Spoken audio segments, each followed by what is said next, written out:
बिस्मिल्लाहिर्रहमानिर्रहीम। अस्सलाम वालेकुम नाज़रीन, कैपिटल वन में आपको खुशामदीद कहते हैं। बात करेंगे आज़ाद जम्मू कश्मीर के हवाले से जो काबीना पर मुख्तलिफ़ तरह की जो है वो अफवाहें फैल रही हैं और कुछ फ़ेक जो है वो सोशल मीडिया पर वज़ारतों की तकसीम और काबीना की जो चीज़ें चल रही हैं और वो हमारी टीम ने तस्दीक की है, लेकिन उसमें कोई सदाकत नहीं है अभी।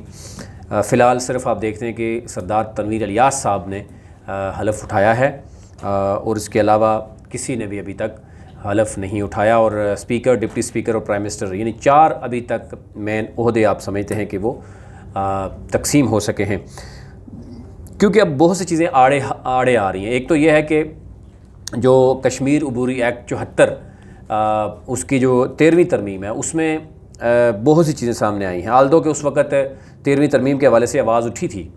सरदार अतीक ख़ान ने उस वक़्त के जो वज़ीर आज़म थे शाहिद हक़ान अब्बासी, उनसे नाराज़गी का इज़हार भी किया था। वो हम उस वक़्त ये भी देख रहे थे।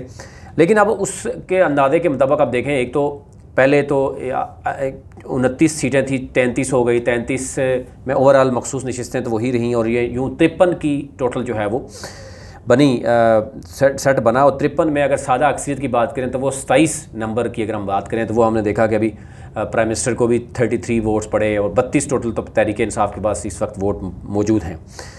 अब बात कर लेते हैं कि जनाब काबीना क्या हो गया। अगर 13वीं तरमीम को देखा जाए तो उसमें कुछ चीज़ों को लिमिट कर दिया गया। यानी 13वीं तरमीम में ये कहा गया कि ओवरऑल जितनी भी यानी जो मखसूस नशिस्तें मिलाकर सीटें होंगी, जो इस वक्त यानी आपने देखा डायरेक्ट इलेक्शन 45 पे हुआ और 8 मखसूस नशिस्तें यानी 53 टोटल जो सीट्स हैं, उसके बाद यानी असम्बली में उसका 30% जो है वो होगा वजारतों के हवाले से और 2 मशीर और 2 ही जो है वो मामले खुसूसी होंगे और इसी तरह 5 जो पार्लिमानी सेक्रेटरी हैं। तो यूँ अगर हम देखें तो जो 53 की असम्बली में अगर 30% देखें तो 15 या 16 बनते हैं टोटल, और 4 अगर मशीर और मामले खुसूसी की भी लगा दें तो 20 हो गए। और फिर अगर आप मज़ीद आगे चलते हैं तो 5 एक पार्लियामेंट सेक्रेटरी, तो ये ओवरऑल जो बनेगा वो 25 तक जाना यानी जो है वो चल रहा है।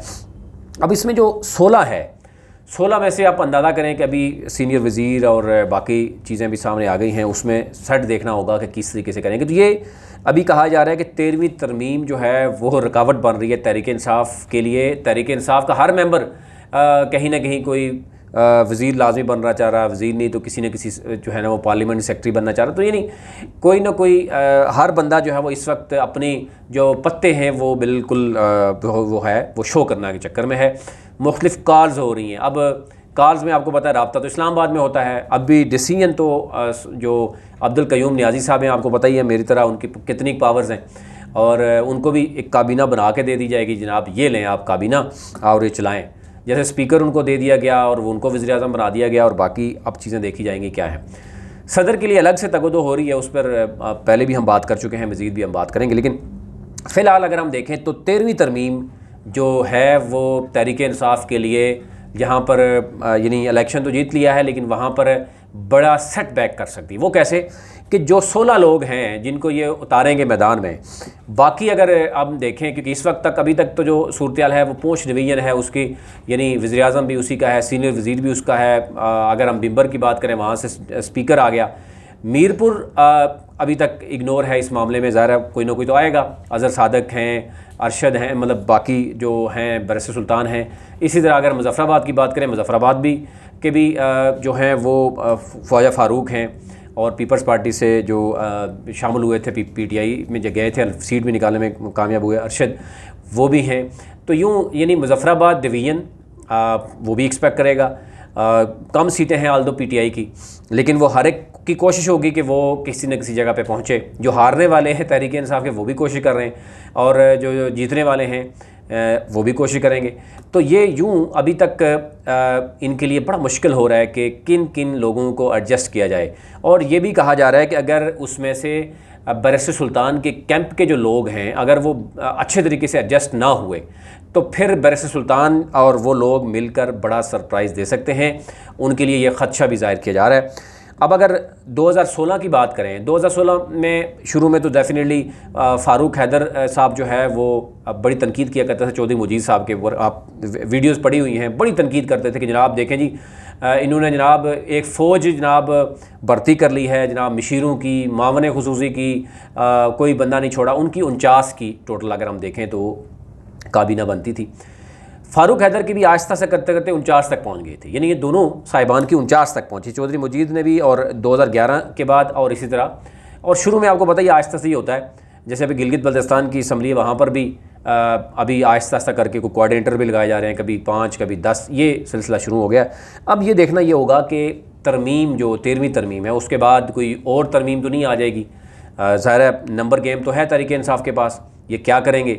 और क्योंकि ये भी बात की जा रही है कि गिलगित बल्तिस्तान और आज़ाद जम्मू और कश्मीर को कौमी असम्बली और सेनेट में भी नुमाइंदगी दी जा रही है। अब उसमें उनको कितना कायल किया जाएगा कि 2023 के इलेक्शन में किस कदर गिलगित बल्तिस्तान और इन लोगों को कायल कर लिया जाएगा जनाब कि हम आपको उधर भी लेके आ रहे हैं। और वहाँ पर भी ये देखना होगा कि हुकूमत उस वक्त किसकी होगी। लेकिन यानी चौधरी मुजीद और जो राजा फ़ारूक हैदर की काबीना के बाद अब जो काबीना बनेगी वो एक तो छोटी होगी, इनको ज़्यादा मसाइल होंगे।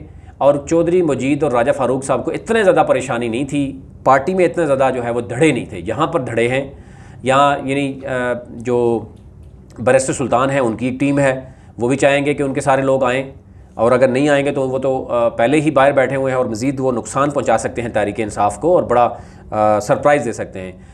और अभी तक कोशिश जो जारी है जो कि बैरिस्टर सुल्तान जो सरदार तनवीर इलियास की कोशिश जारी है कि वो अपने अपने लोगों को फ़ौरन जो है वो एडजस्ट करवाएं। इसीलिए सबसे पहले उन्होंने ओहदा एक्सेप्ट किया और ख़ामोशी से वो जाके बैठ गए। अब आगे जनाब दूसरी तरफ चौधरी अनवर अल हक भी कोशिश कर रहे हैं कि 2-4 उनके भी कुछ लोग जो हैं वो भी सामने आ जाएं ताकि उनको भी आसानी हो जाए स्पीकरशिप को चलाने के लिए। तो ये सूरत हाल है कि जो स्पेशली 2 बड़े धड़े तो मौजूद हैं तहरीक इंसाफ के, तो अब उनको कहाँ कहाँ पे एडजस्ट किया जाएगा। फिर उसके बाद जो लोग हार चुके हैं डेफिनेटली वो भी कोशिश करते हैं कि जनाब हमें भी कहीं जगह एडजस्ट किया जाए। ये ओवरऑल सूरत हाल है जो कि मुश्किलात पैदा कर रही है 13वीं तरमीम तहरीक इंसाफ के लिए। इससे पहले मैंने आपको बताया कि 49 की काबीना थी, अब जो है वो 16 अगर वो लेते हैं और 5 पार्लियामेंट्री सेक्रेटरी और 2-2 मामले खुसूसी और मुशीर, तो ये लिमिट हो जाएगा 20 से 25 के दरमियान। अब देखना ये होगा कि 32 इस वक्त तहरीक इंसाफ के अपने हैं, मुस्लिम कॉन्फ्रेंस के साथ इत्तेहाद की पहले बात की गई थी, JKPP के साथ भी की गई थी, तो यूँ 34 तो बन जाते हैं जो असम्बली में बैठे हुए हैं।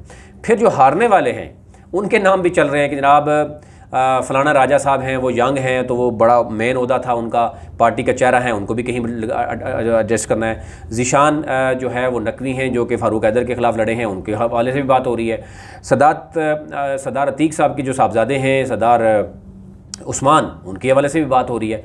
तो अभी तो बहुत सी लंबी चीज़ें आनी हैं। तो क्या देखना ये होगा कि पहले से मौजूद जो 32-34 मेंबर हैं वो एडजस्ट हो पाएंगे और बाद में आएंगे या क्या होगा। तो ये मुश्किलात अभी तहरीक इंसाफ को शाम हो रही हैं, अभी फ़ैसला उस तरीके से नहीं हुआ। जो भी चीज़ें आएंगी वो आपके सामने ज़रूर रखेंगे। चैनल को ज़रूर सब्सक्राइब कीजिए ताकि हर नई आने वाली वीडियो जो है वो आप तक पहुँच सके। बहुत शुक्रिया।